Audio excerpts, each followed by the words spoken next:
Bonjour Shavuot Tov. Nous sommes dans la paracha de Korach cette semaine, à quelques jours de la Hiloula du Rabbi de Lubavitch. Il y avait une fois un commerçant qui vendait du bois, qui était un élève, un chassid du Rabbi précédent, Rabbi Yosef Yitzhak. Il est venu lui demander une bracha.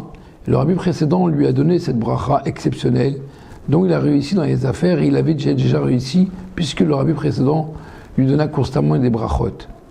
Et le Rabbi précédent se tourna vers lui, il lui demanda « Mais tu me demandes rien pour tes enfants? Tout va bien? Comment ça va avec tes enfants ?» Il a dit « Baruch Hashem, les enfants vont très bien, ils réussissent dans les universités, ils rentrent dans toutes les écoles où ils veulent rentrer, tout marche bien. » Lui dit « Et la yeshiva, il n'y en a pas? Pas d'yeshiva, Rabbi précédent. » Il lui a dit au Rabbi précédent « Tu sais, Rabbi, ici on est en Amérique, on n'est pas en Pologne ni en Afrique du Nord. Ici, le monde est différent. » Et donc, il n'y a pas le monde des yeshivot. Le Rabbi précédent lui dit, l'Amérique n'est pas différente. Il lui a posé une question, le Rabbi précédent. Il lui dit, tu sais, c'est intéressant quand même que moi, je ne suis pas un connaisseur spécifique dans le bois, dans les commerces.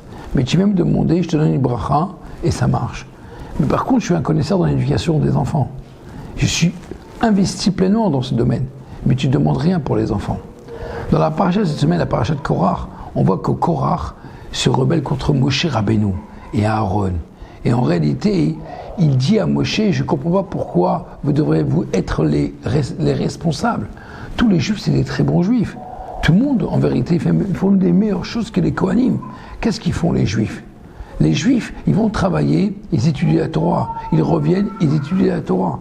Donc je ne comprends pas. Quel est le problème des juifs? Les Kohanim sont totalement consacrés à la Torah, certes. Alors Moshe Rabbeinu dit, écoute, Boker V'yodé Hachem. Demain matin, Dieu va te faire savoir. Les Kohanim, c'est une lumière, c'est le Boker. C'est la lumière, constamment la lumière. Constamment, ils nous éclairent, ils nous dirigent, ils nous donnent une impulsion. Ils savent comment nous diriger, comment il faut savoir, plus investir dans ça ou dans ça, dans notre vie de tous les jours au service de Dieu. Et alors ça, c'est que eux qui l'ont. C'est que les Kohanim. Et nous devons faire ce que les Kohanim nous demandent. C'est la raison pour laquelle que les Kohanim, Dieu leur a donné une mission spécifique et le peuple juif une autre mission. Que Dieu y fasse qu'on puisse comprendre que le Moshe de la génération, il nous a amenés jusqu'à maintenant à surmonter l'exil et si Dieu veut Bezrat Hashem, il nous sortira de cet exil pour arriver à l'avenue du troisième Beth Amikdash. Merci.